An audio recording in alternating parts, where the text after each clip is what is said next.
Ratusan warga di Kecamatan Bangsri, Jepara, Jawa Tengah Selasa siang berdesakan berebut gas 3 kg di salah satu pangkalan. Warga bahkan rela antri panjang demi mendapatkan gas melon yang mulai langka di Jepara. Petugas yang menjaga pangkalan sempat kewalahan mengatur warga. Warga yang tak kebagian pun mengaku kecewa meski telah menunggu berjam-jam. Kelangkaan gas melon merata terjadi di seluruh wilayah di Jepara sejak sepekan terakhir. Berapa lama tadi? Saya udah dari pagi, Pak. Udah 2 kali ini belum dapat. Kecewa, antri nomor 1. Antri tadi berapa lama antrinya? 2 jam lebih. 2 jam lebih. Ini nggak dapat. Langkanya sejak kapan Bu ini Bu? Sejak 1 minggu. 1 minggu. Kelangkaan gas melon di Jepara terjadi akibat pengiriman yang terkendala dampak cuaca buruk. Dari Jepara, Jawa Tengah, Alif Sutarto, iNews melaporkan. Seorang perawat berpraktek sebagai dokter di klinik miliknya sendiri selama 5 tahun sebelum akhirnya ketahuan pasien.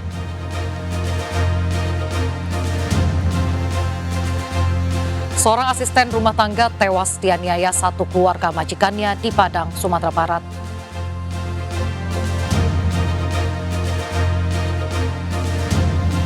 Aktor Dony Kusuma Selasa malam tutup usia saat menjalani perawatan penyakit jantung.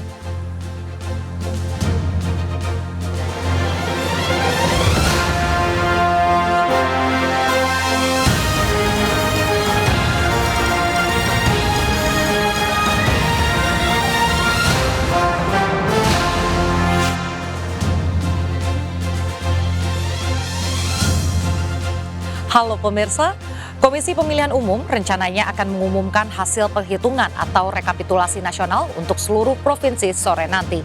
Saya Raisa Nadia, inilah Seputaran News Siang selengkapnya.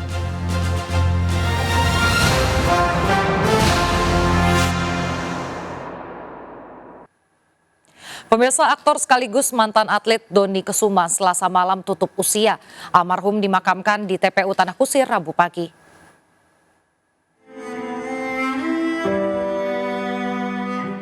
Kabar duka datang dari dunia hiburan Selasa malam. Aktor senior yang juga mantan atlet nasional softball Dony Kusuma tutup usia. Almarhum meninggal dunia di usia 55 tahun saat menjalani perawatan penyakit jantung yang dideritanya. Jenazah Selasa malam disemayamkan di rumah duka di kawasan Taman Galaksi, Bekasi Selatan. Puluhan pelayat dari kerabat, warga, dan sesama rekan aktris berdatangan menyampaikan bela sungkawa. Dia tuh setia kawan, terus dia mau berkorban, dia selalu pasang badannya dia untuk teman-teman. Keluarga menyebut almarhum dalam beberapa waktu terakhir menjalani perawatan karena sakit lemah jantung. Namun dalam 2 hari terakhir kondisinya sudah membaik. Sakit jantungnya sendiri itu sebenarnya udah dari 2015. Itu udah mulai dipasang ring. Itu perasaan kita campur aduk. Tadinya kita harusnya happy akan melakukan tahun ini kan lebaran, mau pergi-pergi, udah bikin rencana, namun Allah bertakdir lain. Rabu pagi jenazah dimakamkan di TPU Tanah Kusir, Jakarta Selatan. Dari Bekasi, Jawa Barat, Rahmat Hidayat, iNews melaporkan. Polisi membongkar praktik dokter palsu di Kabupaten Bekasi, Jawa Barat. Dokter gadungan sudah beroperasi 5 tahun membuka praktik klinik pengobatan.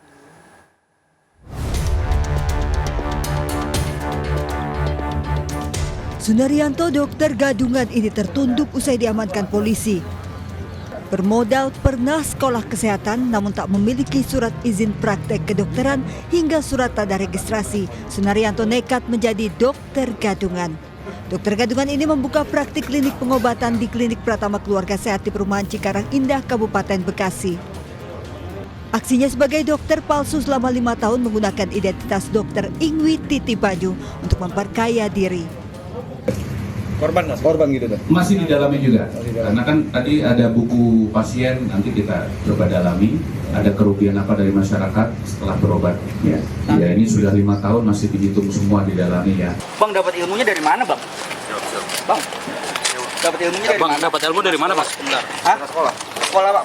Sekolah apa Kak? Sekolah apa Bang? Perawat atau dokter? Kesehatan. Itu dapat barang-barang dokter dari mana itu? Belanja online. Polisi juga mengamankan barang bukti berupa jas dokter serta peralatan medis dan obat-obatan.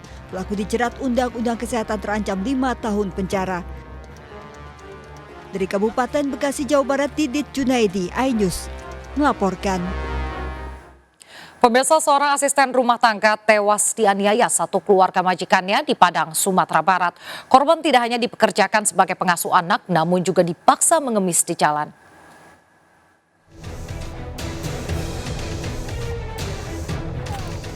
Korban wanita 21 tahun tewas mengenaskan setelah dianiaya satu keluarga majikannya di Padang, Sumatera Barat. Korban bekerja di warung makan tersangka Denny beserta keluarganya. Korban mengasuh 2 anak tersangka dan dipaksa menjadi pengemis di jalanan sambil membawa kedua anak tersangka. Tersangka dan keluarga emosi menganiaya korban selama 4 hari hingga tewas lantaran uang hasil mengemis tak seberapa. Sempat kita dapatkan sisa pembakaran pakaian korban, kemudian ada kain kasa pembalut luka, kemudian ada papan nisan, kemudian ada juga dari hasil. Polisi menangkap 3 pelaku keluarga majikan korban yang sempat buron selama 2 bulan. Dari Padang, Sumatera Barat, Budi Sunandar, iNews melaporkan. Pemirsa, operasi pasar beras murah di sejumlah daerah ramai diserbu pembeli. Ratusan emak-emak rela berdesakan demi bisa membeli beras dengan harga lebih rendah dari harga pasaran.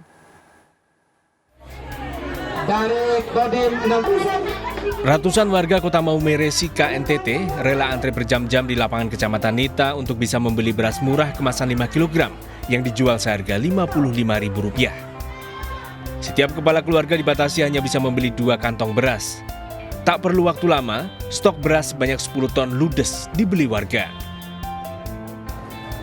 Mahalnya harga beras di pasaran membuat ratusan warga Cimahi rela antre sejak pagi di kantor DPRD Kota Cimahi untuk membeli beras murah.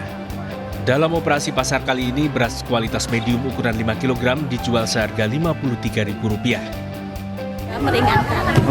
Meringankan. Kalau harga beras berapa sekarang, Bu? Masih mahal ya?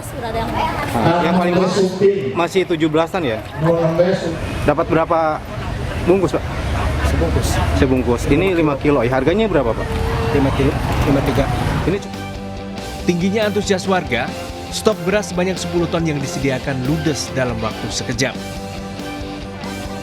Tim kontributor iNews melaporkan. Pemirsa, melepaskan pekerjaan yang cukup mapan demi mencari ridho ilahi, seorang pemuda bangkit dengan menekuni bisnis kopi.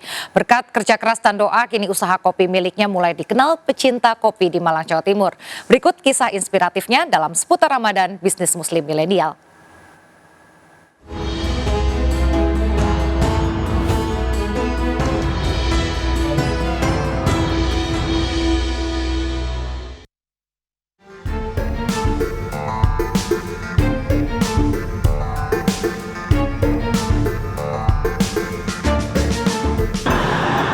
Membangun bisnis kopi itu awalnya karena hobi ya. Karena hobi saya, passion saya itu di kopi, saya senang ngopi, saya senang nongkrong di kafe dulunya. Jadi kepikiran daripada jajan-jajan dulu, ya kenapa nggak kita bikin usaha aja sekalian gitu. Sebelum membangun usaha bisnis kopi ini, dulu saya bekerja di salah satu bank swasta, selama lebih kurang 8 tahun mungkin.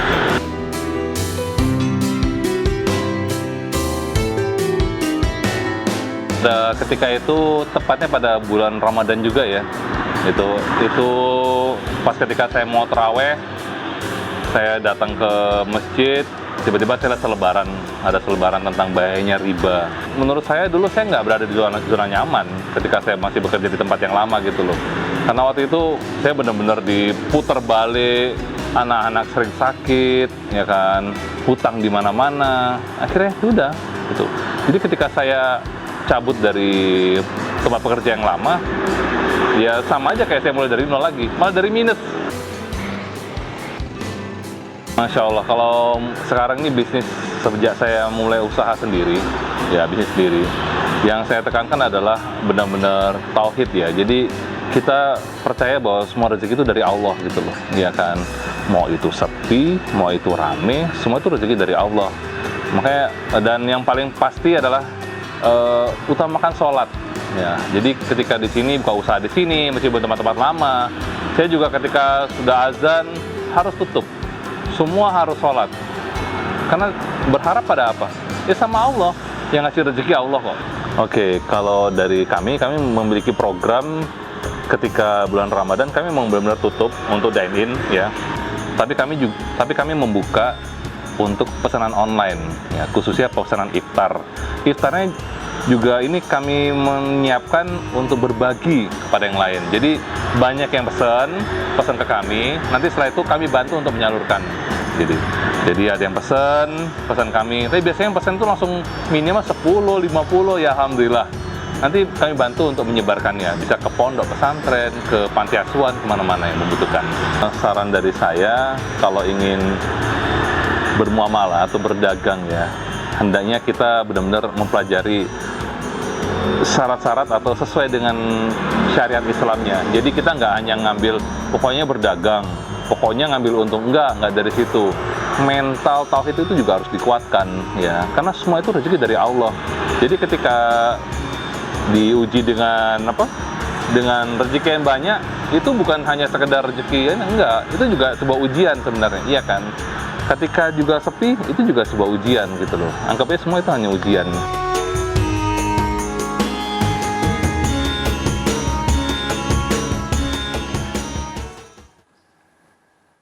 Komisi Pemilihan Umum rencananya akan mengumumkan hasil perhitungan atau rekapitulasi nasional untuk seluruh provinsi sore nanti. Pengumuman ini nampaknya tidak mengubah perolehan suara nasional di mana pasangan 02 menang di hampir seluruh provinsi kecuali Aceh dan Sumatera Barat dan Papua Tengah. Komisi Pemilihan Umum akan mengumumkan hasil rekapitulasi pemilu 2024 pada hari ini, yang dimana hari ini merupakan hari terakhir diumumkannya hasil rekapitulasi sejak 35 hari pencoblosan dari 15 Februari hingga 20 Maret 2024. Dan juga untuk agenda KPU pada hari ini, sebelum mengumumkan hasil rekapitulasi akan melakukan rekapitulasi suara pada dua provinsi pamungkas, yakni Provinsi Papua dan juga Papua Pegunungan. Ketua KPU Hasyim Asyari ketika ditemui semalam di Komisi Pemilihan Umum memang mengumumkan hari ini akan diumumkan hasil rekapitulasi pemilu 2024, namun untuk jamnya masih belum diketahui, dan di sini di mana belum bisa dipastikan apakah akan diumumkan pada sore hari atau malam hari. Yang jelas untuk hasil rekapitulasi perhitungan suara pada pemilihan 2024 kali ini akan diumumkan, yang bisa menjadi bahan pertimbangan bagi para peserta pemilu yang merasa tidak puas bisa melakukan gugatan di Mahkamah Konstitusi nantinya. Dari Jakarta, Ismalia Pandupriyo, iNews melaporkan. 11 tim dokter Mercy Senin malam berhasil masuk ke wilayah Gaza melalui perbatasan Rafah. Jangan kemana-mana pemirsa, kami akan kembali dengan informasi selengkapnya sesaat lagi.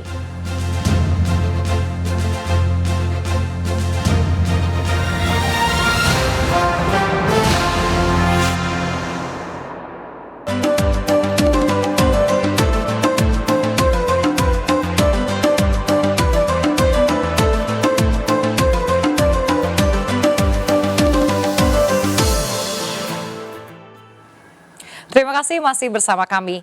Pemirsa, berbuka puasa dengan menu masakan khas Sunda memang selalu menggoda. Di kawasan Cikini, Jakarta Pusat, sebuah warung Sunda menyajikan sedikitnya 20 menu lauk dan selalu penuh pengunjung jelang jam berbuka puasa.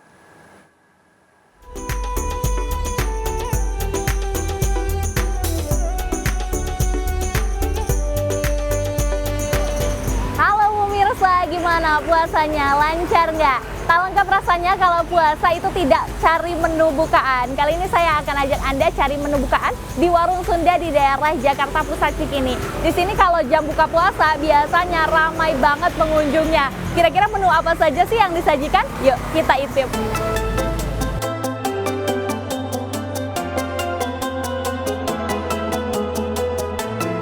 Buka puasa masih beberapa jam lagi, tapi puluhan menu khas Sunda ini sudah berjejer tersaji siap menyambut pengunjung. Sedikitnya ada 20 menu yang bisa dipilih, mulai dari ikan asin, ayam, daging, cumi, tahu tempe, dan aneka pepes. Ada juga menu jeroan seperti usus, paru, babat, dan ini nih, si bulat nikmat, pete. Pastinya enak dan jadi pengen ambil semua menu ya. Wah pemirsa, masa saya cuma ngambil 3 menu aja? Kayaknya kurang deh buat berbuka puasa. Yuk langsung aja kita tanya mbaknya nih, kira-kira rekomendasi menu di sini apa? Rekomendasi mbak, biar nambah banyak nih. Tambah peye udang aja. Peye udang ya, aku tambah 1 nih. Setelah pilih menu favorit, jangan lupa untuk minta digoreng ulang biar hangat saat disantap. Dan ini nih yang gak boleh ketinggalan, sambal dadak yang maknyus pedasnya. Juga sayur asam khas Sunda dengan kuah lezat dan rasa bumbu yang begitu tebal. Halo Pak, nih lagi cari menu bukaan puasa ya? Betul. Ini lagi ngambil apa nih? Ikan mujair. Ikan mujair. Selain ikan mujair apa lagi? Saya mau ngambil cumi. Ngambil cumi, ini nanti digoreng bareng, enaknya pakai apa nih Pak? Pakai sambal dadakan, digoreng Pakai dulu. sambal dadakan. Kalau Bapak kesini emang udah sering makan di warung Sunda ini? Wah, rasanya gimana Pak? Mantap. Selain menu-menu khas Sunda, pengunjung juga bisa pesan aneka jus buah untuk buka puasa. Sebegitu lengkapnya menu makanan di sini, tak heran makin sore pengunjung yang datang pun makin ramai. Wah pemirsa, lihat saya sudah punya menu untuk berbuka puasa. Kalau yang ini jus terong Belanda sama strawberry, dan kalau makannya ada ayam, cumi sama sayur asam. Tinggal saya menunggu azan berbuka puasa. Dari Jakarta, Dilami Aulia, Damar Wicaksono, iNews melaporkan. Yeay! Perolehan kursi Partai Perindo dalam pemilu 2024 mengalami peningkatan dibandingkan pemilu 2019. Partai Perindo bahkan mampu mendapatkan posisi unsur pimpinan DPRD di 4 kabupaten kota.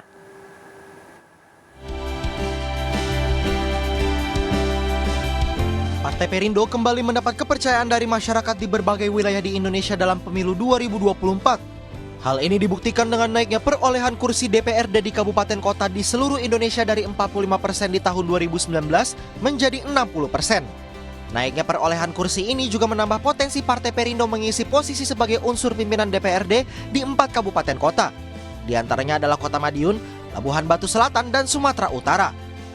Kalau dulu cuma ada 1 kabupaten yang mendapatkan posisi sebagai ketua dewan, hari ini bisa 4 kabupaten, jadi ada pencapaian yang positif walaupun memang di luar ekspektasi ya, karena kita kan ekspektasinya menang. Nah tentu ini menjadi harapan ke depan di 2029. Evaluasi akan dilakukan Partai Perindo untuk menghadapi pemilu 2029, termasuk meminta dilakukan koreksi terhadap presidential threshold atau ambang batas perolehan suara partai politik di parlemen. Hal ini penting dilakukan agar pemilu dapat berjalan lebih demokratis dengan memberikan ruang terhadap calon-calon pemimpin yang berkualitas. Dari Jakarta, Rizky Iqbal, iNews melaporkan. Pemirsa, Anda dapat memenuhi kebutuhan berbagai informasi pilihan terkini dan akurat, baik dari daerah, nasional maupun internasional, melalui portal iNews.id. Kami akhiri jumpa kita siang ini, saya Raisa Nadia bersama tim yang bertugas undur diri. Tetap semangat dan sampai jumpa.